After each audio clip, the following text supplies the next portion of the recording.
Happy Friday the 13th, everybody. I want to apologize up front that I had planned to do a much different Friday the 13th video. Usually, every big kind of holiday, I like to do a themed video, and I usually hit up every single Friday the 13th that I can with some kind of Jason Voorhees adjacent video. And I had a big video I was going to do, but long story short, that I'll talk about the details in a different video, but long story short, I just was not able to get it done. I did not have the time.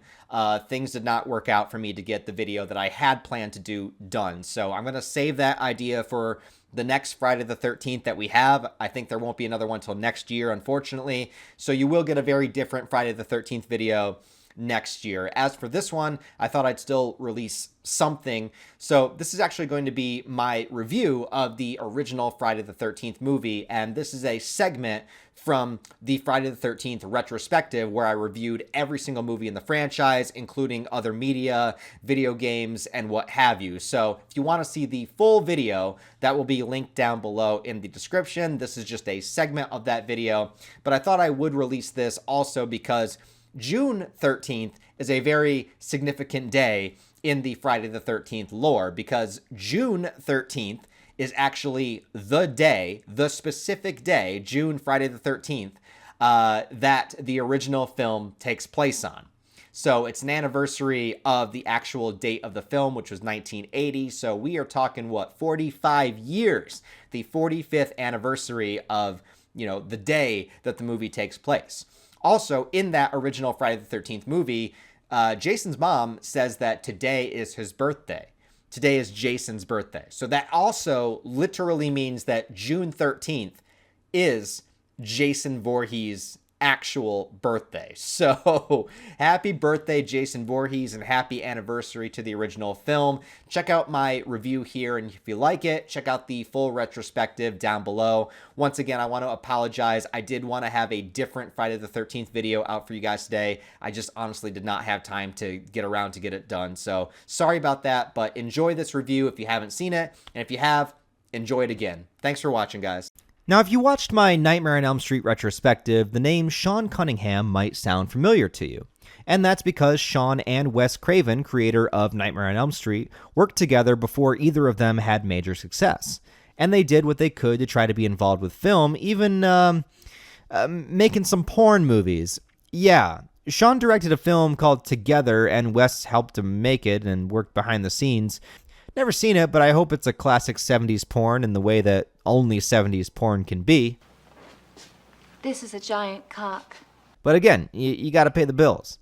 But eventually, they were able to gather enough funds to make their own horror movie, one that Wes Craven would write and direct, called The Last House on the Left. Sean produced the movie, and it was a collaborative effort, and without this movie, both Friday the 13th and Nightmare on Elm Street probably would never exist. It's also really fascinating how the creators of both Freddy Krueger and Jason Voorhees worked together decades before their characters would eventually meet in a head-to-head fight in 2003's Freddy vs. Jason.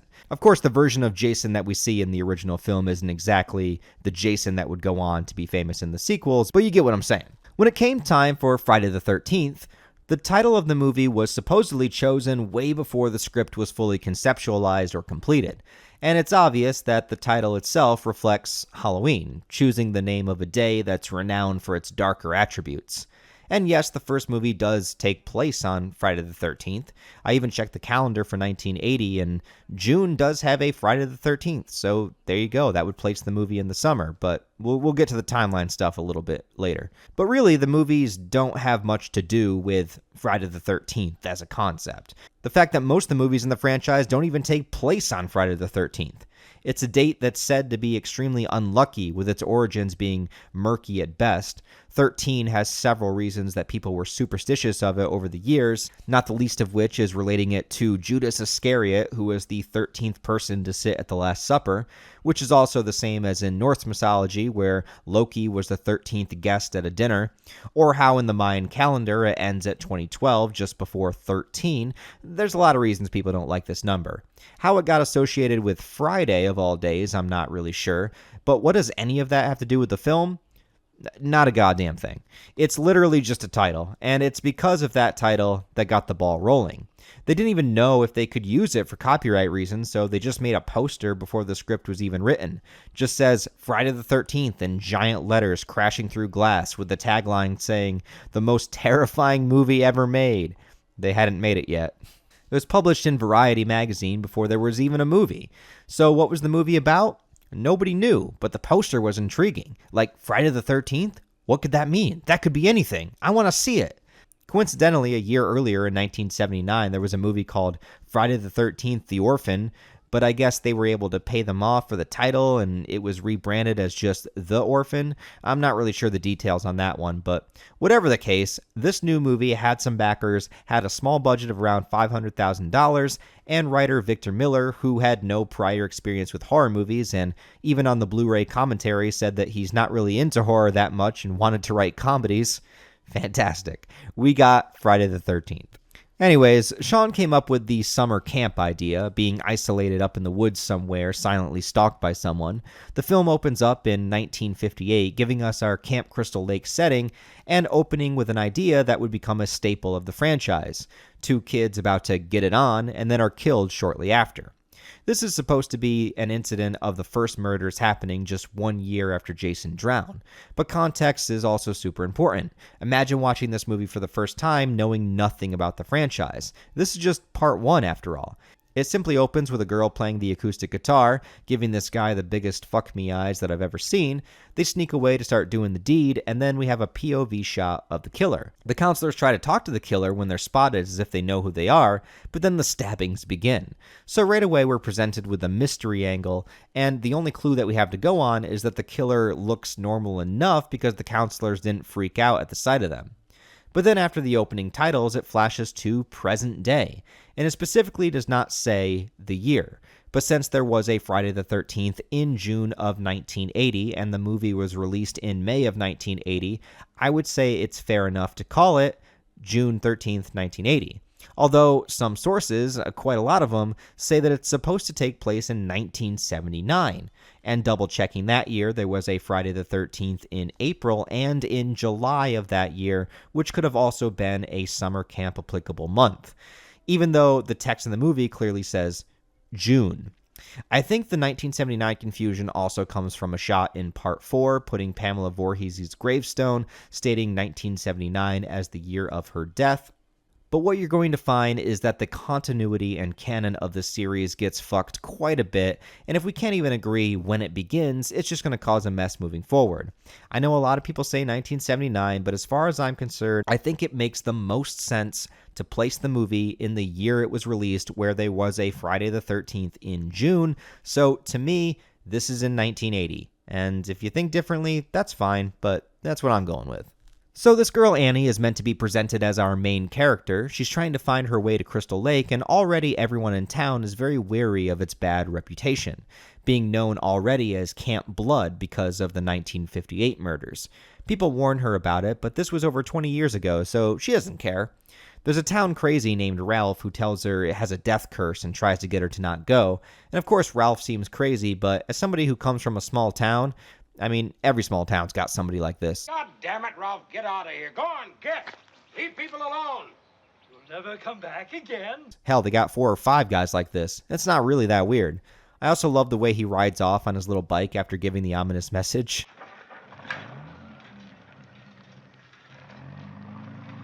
But then we cut to Crystal Lake itself, and the soon-to-be camp counselors are setting up things for the grand reopening.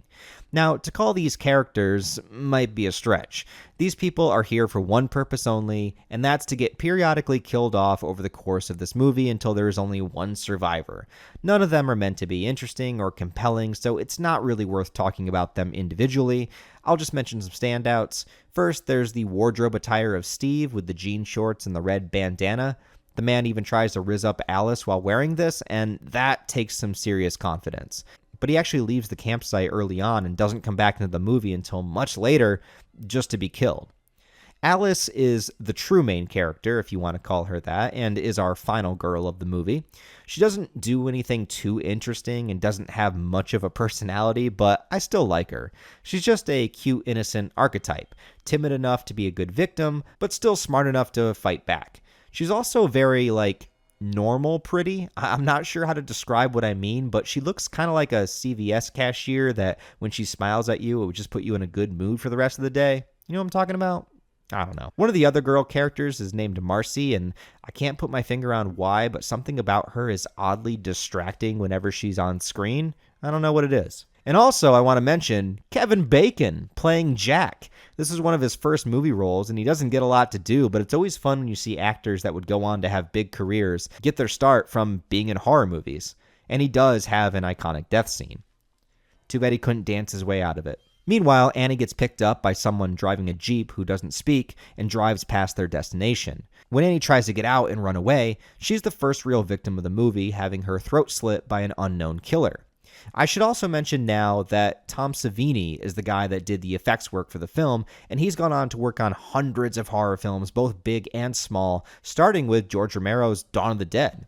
He's even directed a couple movies, including the Night of the Living Dead remake. But most people attribute the design of Child Jason completely to him, and since both Jason and the kill scenes are what the franchise is known best for, well, then you gotta thank Tom Savini for coming up with it all. But after the first kill, the movie does take a little bit of a downward slope, mostly because, other than the kills and scares, there's not much appeal. The characters aren't interesting, and there's no real arcs for them to go on. So a good chunk of the movie is literally just filler and padding to make sure it hits the 90-minute mark. I do like the atmosphere of them just hanging out at the lake, or just the feeling of the woods themselves and how they could be being watched at all times, but a lot of this can get really boring. Unlike something like the first Halloween movie or the first Nightmare on Elm Street movie, I don't think that the first Friday the 13th movie is a masterpiece by any stretch of the imagination. Now, don't get me wrong, it's an enjoyable enough movie, but Friday's legacy is in its longevity and what the franchise became. As far as standalone first films, I don't think it would necessarily stand the test of time without the whole series that's attached to it. There's also a whole scene where the characters are scared of a snake that got into one of the cabins and end up killing it with a machete. Now, here's the thing. I'm not a vegan or anything, alright, but I am adamantly against killing an animal merely for the purpose of entertainment. There's never a good reason to kill an animal for a movie, ever, full stop. I won't dwell on it or anything, but it does rub me the wrong way whenever I see it. There's also another scene where a cop shows up and is never seen again. I guess maybe the movie is trying to give you suspects for who the killer might be, but it really does feel like filler. Though I do love when Crazy Ralph shows up at the campsite, Alice just opens the closet door and he's just there standing, warning them about the curse. I'm the messenger of God. And then he just calmly leaves. It's great. I always wondered if she never opened that closet door, how long would he have stood in there? Good old Crazy Ralph, man. Unfortunately, the next kill happens off screen. The prankster of the group, Ned, sees someone in one of the cabins, goes in to investigate, and never returns. But the big kills come when Jack and Marcy go to have sex in that same cabin. Now, just like the MPAA cut and edited a lot of the good stuff out of these movies over the years, well, YouTube has similar guidelines, so I can't really show you a lot of the tits and gore, which is the main reason people go see these movies, I know. But I will tell you, you only barely see Marcy's tits while Kevin is on top, and you do see his ass, but it's not that explicit. It's kind of casual. But what is explicit is their death scenes. First, Jack gets a spear through the neck from under the bed. It's a great practical effect, and oh, how I miss the days before CGI. And then moments later, Marcy gets an axe to the face, creating one of the most iconic images of the entire film. Meanwhile, the other characters are pretty much just wasting more runtime. They decide to play Strip Monopoly because that sounds like a horrible idea. But afterwards is a very effective scene when Brenda goes outside to investigate what sounds like a child screaming for help. In universe, I suppose it's just Mrs. Voorhees speaking as Jason, but they use what sounds like a real child's voice in the movie, and it does sound very disturbing. Her death is also off-screen, but you do see her body later on, but not until we watch an entire scene of Alice making coffee. Yeah, the filler in this movie is crazy. But soon, Alice begins to discover the corpses. Bill, another guy that's killed off screen with an arrow through his head, and there's a ridiculously long take of Alice barricading the door, and it always makes me laugh because this shot is so long, and it's all in one take, and it eventually serves no purpose whatsoever. But hey, you gotta block the door. Especially when Brenda's body is just tossed through the window a few moments later. And I could buy Jason throwing a body through a window, but considering Mrs. Voorhees is the one that did this, she must have some insane levels of strength. Actually, maybe that's where Jason gets it from. Oh yeah, speaking of, Mrs. Voorhees shows up, played by Betsy Palmer. And this is where the first movie really stands alone out of all the other ones, because it just comes out of left field. A nice old lady shows up at the campsite as Alice is freaking out about the murders. She doesn't know who this lady is, but who would suspect a little old lady to be a psycho killer? I also love the slow introduction of it. You know that something is off, but she's so normal and casual at first. But through her monologue and how she speaks, we slowly start to understand, oh wait, she's the one. And this is where we get our first exposition about Jason drowning in the lake a year before the first murders, that the camp counselors didn't pay attention to him and they let him drown because they were off having sex instead. She wanted not only revenge for her son, but also to make sure that the camp never opened back up again. Her mental state wavers in and out, and she treats Alice as if she personally was the one who let her son die. Look what you did to him! She also starts having moments where she says, "Kill her, mommy, kill her." Kill her, Mommy. Kill her. Kind of the reverse Psycho, talking to her dead son and responding back as him. It works very well, and she sells the broken aspects of her mind and how this pain and trauma turned her into a psychopath. It only falls apart a little bit during the chase scenes because Mrs. Voorhees goes back and forth between being pretty strong and then, seeming like a feeble old lady. I guess when she throws bodies through the window, she's strong, but when she gets hit with a frying pan, she's weak. I don't know. Alice also has a bunch of opportunities to take her out and even knocks her unconscious about 3 times.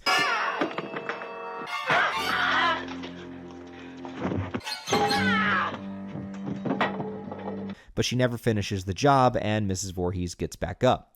It's not until the final moment on the beach where they're fighting, and then Alice grabs the machete, finally having enough of her shit, and yeah, decapitation time.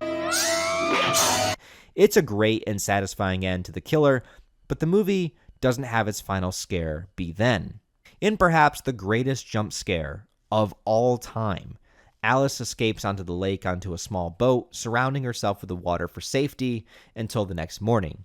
Cops arrive on the scene, the sun is up, happy music is playing in the background, she survived the night, and the movie could end right here. But then out of fucking nowhere, a zombified Jason child rises from the lake and pulls Alice down deep within its depths.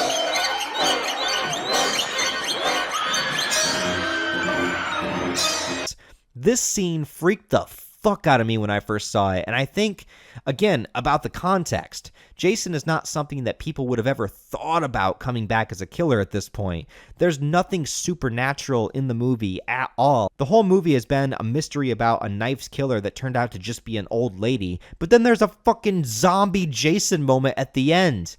It's kinda perfect. But then Alice wakes up. Yeah, they undo the moment right here by basically saying it was all a dream. Alice asks about the boy, and the cops say, "We didn't find any boy." But now, in hindsight, it's actually better that it was a dream because then we don't have to explain why Jason went from being a zombie child to a grown adult at the beginning of part 2. But taken on its own, it does take something away from the shocker that it is of an ending. But maybe we can look at it as a premonition. Alice instinctively knows that Jason may still be out there and that Mrs. Voorhees' death was only the beginning. Overall, the first Friday the 13th is a decent horror film, but it's not perfect. Again, I don't think it's a masterpiece by any stretch, but it has some good kills, great atmosphere, iconic music and kill scenes, and special effects by Tom Savini. It's also got a lot of boring scenes that go nowhere to pad out the runtime, so it's a bit of a 50-50. However, it was a financial success. It paid off the way that Sean Cunningham wanted it to. It had good word of mouth, and the studio saw potential in it, so much so that they wanted to strike while the iron was hot and fast-tracked a sequel that would come out only a year later. It was a gamble of a film that became a lucky break that would start a chain reaction, changing the horror world as we know it, and absolutely dominating the 1980s.